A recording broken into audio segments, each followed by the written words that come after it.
राधे राधे, ओम शांति। आप सभी का मेरे इस चैनल स्पिरिचुअल क्वीन में बहुत बहुत स्वागत है। मैं आज आपको ईश्वरीय विश्वविद्यालय में जो 7 डेज़ का कोर्स करवाया गया था वही कम से कम शब्दों में समझाने की कोशिश करूँगी। जैसा कि हम सभी को मालूम है कि हम शरीर नहीं आत्मा हैं, पर इसको मानना जानना ही काफ़ी नहीं है, इसकी प्रैक्टिस भी करना ज़रूरी है। ईश्वरीय विश्वविद्यालय जो कि माउंट आबू में है, राजस्थान में, इसकी प्रैक्टिस करवाई जाती है वहाँ पे। आप सभी जानते हैं कि प्रैक्टिस करना कितना ज़रूरी है। कहावत भी है कि करत करत अभ्यास के जरमती होत सुजान, रसरी आवाज़ जाते सिल पर परत निशान। प्रैक्टिस करने से ये बात कि हम शरीर नहीं आत्मा हैं, हम खुद को आत्मा ही समझने लगते हैं ना। अच्छी बात। इमेजिन करिए कि जब कोई खुद को आत्मा समझेगा तो कितनी शांति का अनुभव करेगा, है ना। सभी कहते हैं, सभी महान लोगों का भी कहना है कि शरीर 5 तत्वों से मिलकर बना है, पानी से, आग से, हवा से, आकाश और पृथ्वी। तो जिस तरह से शरीर 5 तत्वों से मिलकर बना है, उसी तरह से आत्मा भी 3 चीज़ों से बनी है। इन तीनों का जोड़ ही संपूर्ण आत्मा कहलाती है। वो 3 चीज़ क्या हैं? वो 3 चीज़ हैं मन, बुद्धि, संस्कार। जब आप ये बात मानते हैं कि शरीर 5 तत्वों से बना है, तो आपको ये बात भी माननी चाहिए कि आत्मा मन, बुद्धि, संस्कार से बनी है। आत्मा जब इच्छा करती है, कामना करती है, तो उसे मन कहते हैं। आत्मा जब ये सोचती है कि कौन सी इच्छा या कामना पूरा करने योग्य है, तब वो बुद्धि कहलाती है। और जब आत्मा शरीर का उपयोग करके वो इच्छा या कामना पूरी कर लेती है, तो उसे संस्कार कहते हैं। मन लगातार सोचता रहता है। 1 मिनट में हमारा मन कई विचार आते हैं। उनमें से कुछ वेस्ट थॉट होते हैं, कुछ पॉजिटिव, कुछ नेगेटिव, कुछ ऑर्डिनरी।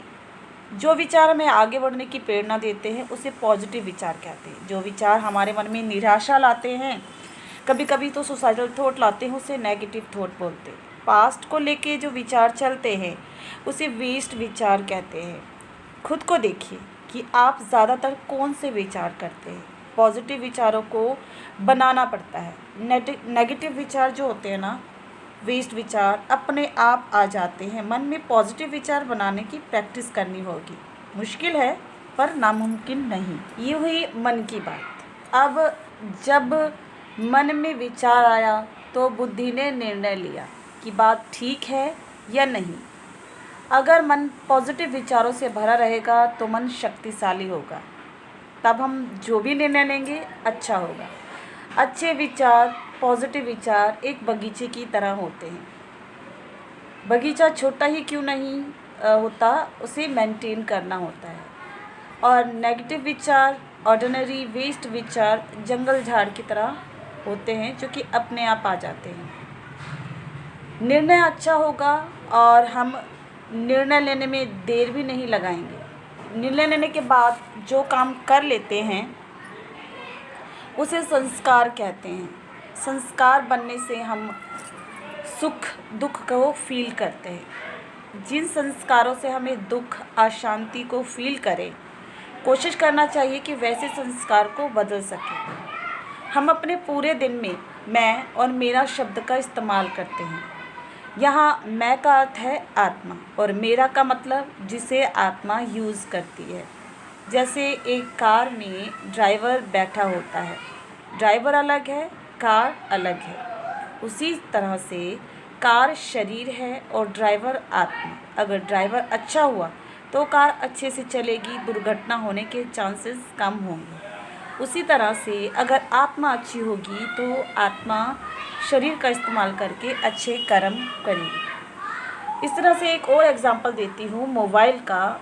जिस तरह से मोबाइल अलग है और सिम अलग है, उसी तरह से आत्मा अलग है और शरीर अलग है। हमारी आत्मा आँखों द्वारा देखती है, कानों द्वारा सुनती है और मुख द्वारा बोलती है। आत्मा शरीर में आयव्रों के बीच में रहती है। वैसे आत्माएं परम धाम से आती हैं यहाँ पे 3 लोक होते हैं। पहला यह जहाँ पे आप और मैं रहते हैं, साकार लोक कहते हैं, इसे कर्म क्षेत्र भी कहते हैं। दूसरा होता है सूक्ष्म लोक, जहाँ ब्रह्मा विष्णु महेश रहते हैं और सभी फरिश्ते, महान और पुण्य आत्माएं रहते हैं। और तीसरा होता है ब्रह्मलोक, जिसे शांति धाम, परम धाम भी कहते हैं, परलोक भी कहते हैं, जहाँ सभी आत्माओं के पिता परम आत्मा रहते हैं। आत्मा के 7 गुण होते हैं, जो कि बहुत पुराने गुण होते हैं, जिसे अनादि गुण बोलते हैं। वो गुण होते हैं शांति, पवित्रता, शक्ति, आनंद, सुख, ज्ञान और प्रेम। आप जब भी कोई काम करें तो यही सोचें कि मैं आत्मा शरीर द्वारा काम कर रही हूँ, मैं आत्मा आँखों द्वारा देख रही हूँ, कानों द्वारा सुन रही हूँ और मुंह द्वारा बोल रही हूँ। हमने क्या करना है कि हमने सबके गुणों को ही देखना है। गुण फूलों के समान होते हैं और अवगुण कांटों के समान। गुणों को देखेंगे तो हमारे पास गुणों का गुलदस्ता यानी फूलों का गुलदस्ता बनेगा, और अवगुण को देखेंगे तो कांटों का गुलदस्ता। तो आप कौन सा गुलदस्ता लेना चाहेंगे? अच्छा, आज के लिए इतना ही। अगला वीडियो लेके मैं जल्द ही आऊँगी। आप सभी मेरे चैनल को लाइक करिए, सब्सक्राइब करिए और घंटी के बटन को दबा दीजिए, ताकि मेरा अगला वीडियो आप तक पहुंच सके। मुझे इतनी देर तक सुनने के लिए बहुत बहुत धन्यवाद। ओम शांति। राधे राधे।